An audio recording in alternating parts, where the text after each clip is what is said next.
আসসালামু আলাইকুম।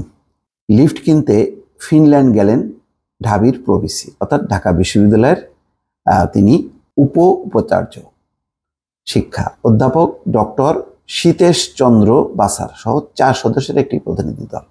প্রথম কথা হলো যে গত কয়েক বছর থেকে এই একটি প্রবণতা দেখা যাচ্ছে যে খুঁটিনাটি এমন সব জিনিস কিনতে দেখতে যাচ্ছেন খুবই হাস্যকর। যেমন ধরেন পুলিশের কাপড় কেমন হবে সেই কাপড় দেখতে চলে গেলেন, সাবেক আইজিপির নাম এসছে এর আগে বা অন্য পুলিশ কর্মকর্তাদের নাম এসছে, কিন্তু এরকম ঘটনা দেখা যায়নি। সেটা দেখেন, এটা খুবই টেকনিক্যাল বিষয়। স্পেসিফিকেশন কি, এটা একমাত্র সেই অনুযায়ী জিনিস সাপ্লাই হচ্ছে কিনা সেটার জন্য কন্ট্যাক্ট হয়। যদি বাংলাদেশে আসার পরে দেখা যায় যে ওই মানের জিনিস না, তাহলে সেই কন্ট্যাক্ট বাতিল হবে এবং জরিমানা করা হবে ঠিকাদারকে। এটি তো নিয়ম। সব জিনিস কি আমরা দেখতে যাবো? ধরেন আলু আমদানি করা হয়, পেঁয়াজ আমদানি করা হয়, চাল আমদানি করা হয়। এখন সব জায়গায় খাদ্য মন্ত্রণালয় বা কৃষি মন্ত্রণালয় যদি বলে না ওইসব আলু পেঁয়াজ কি আনা হচ্ছে, আমরা যে একটু দেখে আসবো ওইসব দেশে, এইরকমই একটা ঘটনা। তো বরং এখানে যে বিষয়টা খুব বিপজ্জনক সেটা হলো যে আপনি বুকড হয়ে গেলেন, ওই ঠিকাদারের যেই মানের তারা লিফট আনবে, আপনি বুকড হয়ে গেলেন। আপনি এক ধরনের উৎকোচ দেওয়া হচ্ছে যে মান যাই হোক না কেন তুমি এসে বলবো যে হ্যাঁ চমৎকার, তো চলবে। খারাপ মানের চলে না, যেমন যে রাস্তায় বিটুমিন গলে যাচ্ছে, তো তার আগে কি চলেনি, কিন্তু যেই একটু তাপ আসলেও গলে যাচ্ছে।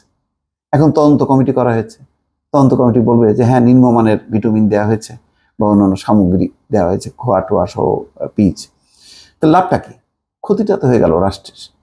একই ব্যাপার, যেখানে শিক্ষকরা এইসব বিষয়ে আরো সোচ্চার হবেন, প্রতিবাদ মুখর হবেন, এখন তারা নিজেরাই এই সব কারবারের মধ্যে যুক্ত হয়েছেন। শনিবার ভোরে ফিনল্যান্ডের উদ্দেশ্যে রওনা দিয়েছেন তারা।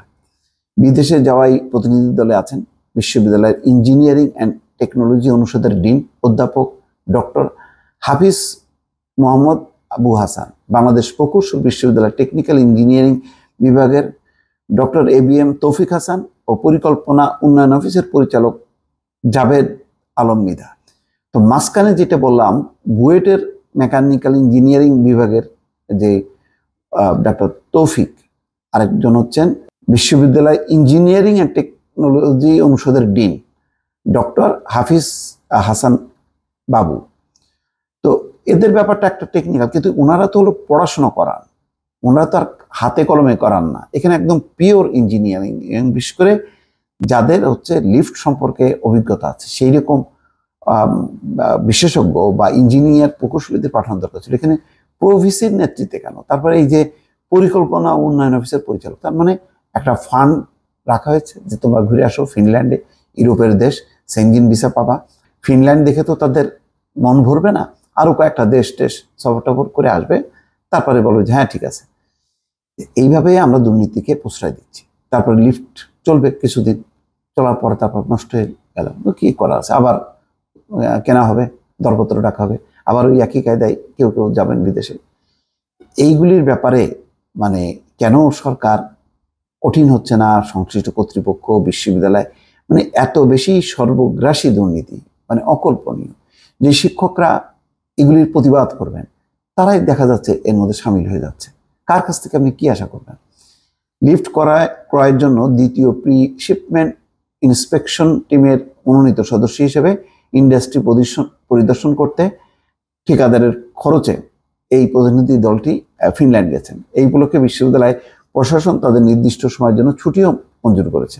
তো যাই হোক, এটা আর আলোচনা করে লাভ নেই। দেখলাম ফিনল্যান্ড আওয়ামী লীগের একজন নেতা যে খুব তাচ্ছিল্য করে এবং সমালোচনা করে বলে যে আহেন আহেন, আমরা ওয়েট করতেছি আপনাদের জন্য। তো আসলে সরকারকে বুঝতে হবে, যেহেতু এখন একদলীয় একতরফা একটা শাসন ব্যবস্থার মধ্যে আমরা যেভাবে ঢুকে গেলাম, এখানে তো আর কেউ প্রতিবাদ করার নেই। এখন সরকারের ভেতরেই সরকার গড়ে তুলতে হবে যাতে একটা প্রোটেকশনগুলো দেওয়া যায়, তা নাহলে দুর্নীতি অনিয়ম এমন বেশি চেপে পড়বে, সেটা আমরা পরে আর ধারণ করতে পারবো না। ভালো থাকবেন, আল্লাহ হাফেজ।